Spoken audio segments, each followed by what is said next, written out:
Beda sikap pimpinan KPK di kasus dugaan suap Basarnas jadi sorotan berikutnya. Wakil Ketua KPK, Yohanes Tanak, minta maaf soal penetapan tersangka Kepala Basarnas dan menyebut pemiliknya hilaf. Sementara pimpinan KPK lainnya justru menyebut KPK telah bekerja sesuai prosedur dan mekanisme hukum. Ada melibatkan militer, maka sipil harus menyerahkan kepada militer. Di sini ada kekeliruan kehilafan dari tim kami yang melakukan penangkapan. Oleh karena itu kami dalam rapat tadi sudah menyampaikan pada teman-teman TNI, kiranya dapat disampaikan kepada Panglima TNI dan jajaran TNI, atas kehilafan ini kami mohon dapat dimaafkan. Dan ke depan kami akan berupaya kerjasama yang baik antara TNI dengan KPK dan aparat penegak hukum yang lain dalam upaya penanganan pemberantasan tindak pidana korupsi. Permintaan maaf disampaikan Wakil Ketua KPK Yohanes Tanak kepada institusi TNI. Yohanes mengakui penyidik KPK hilaf soal penetapan tersangka Kepala Basarnas Marsikal Madya Henry Alfiandi dan Korsmin Basarnas Letkol Afri Budi Cahyanto. Namun, pendapat berbeda disampaikan Ketua KPK Firly Bahuri.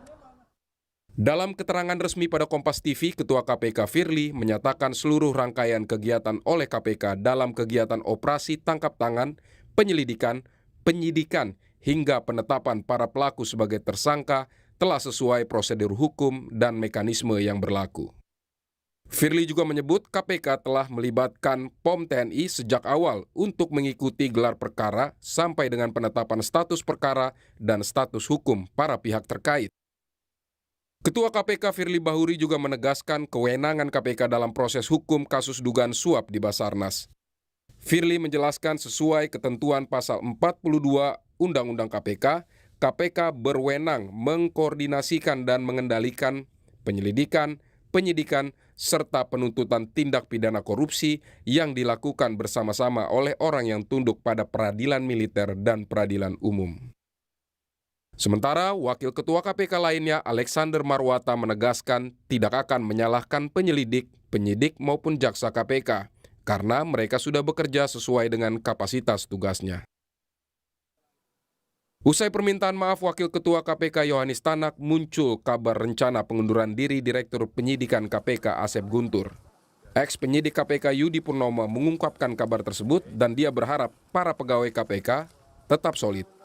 Saya berharap bahwa Kang Asep gitu kan sebagai Direktur Penyidikan dan PLT Deputi Penindakan masih tetap di KPK. Kita harus kawal pemberantasan korupsi. Kan kasus bukan hanya ini saja. Sekarang yang harus dilakukan bahwa pegawai KPK ya walaupun kemarin disalahkan oleh pimpinan KPK, mereka harus sekarang harus gitu kan moralnya nggak boleh runtuh ya, bahwa mereka bisa melihat ya bagaimana ciri pimpinan sekarang seperti itu. Oleh karena itulah maka saya mengatakan bahwa karena pimpinan sekarang suka menyalahkan pegawai, makanya pegawai harus juga mawas diri bahwa mereka harus tegak lurus dengan aturan, mereka tidak boleh salah, mereka tidak boleh menyimpang dan lain sebagainya. Intinya saya minta nggak ada lah pegawai KPK yang mundur gara-gara kasus ini.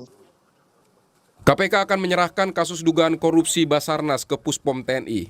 Namun KPK harus tetap menunjukkan soliditas untuk misi pemberantasan korupsi lainnya. Di akun Instagramnya, Mahfud MD menulis, yang penting, masalah korupsi yang substansinya sudah diinformasikan dan dikoordinasikan sebelumnya kepada TNI harus dilanjutkan dan dituntaskan melalui pengadilan militer.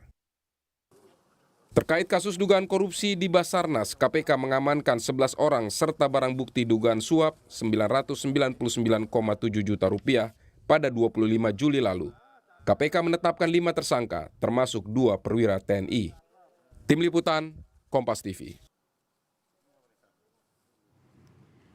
Dalam konferensi pers Jumat siang, Komandan Pusat Polisi Militer dan Puspom TNI Marsikal Muda Agung Handoko menegaskan langkah KPK menetapkan Kabasarnas Marsdia Henry Alfiandi sebagai tersangka menyalahi aturan.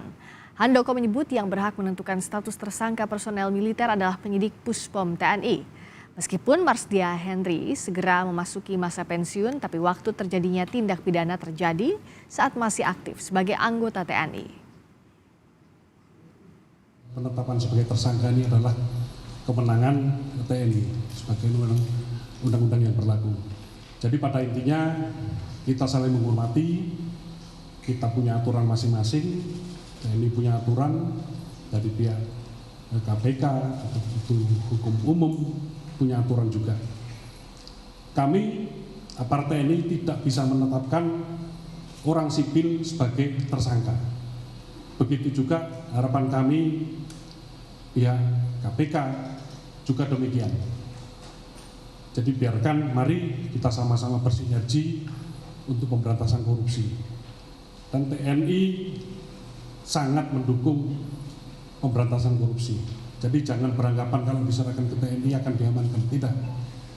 Silakan, kita akan melaksanakan penyidikan secara terbuka. Rekan-rekan media bisa monitor. Akan aneh kalau yang pihak sipil diproses hukum, kejadian yang sama, yang pihak militer dibebaskan. Silakan nanti dipantau.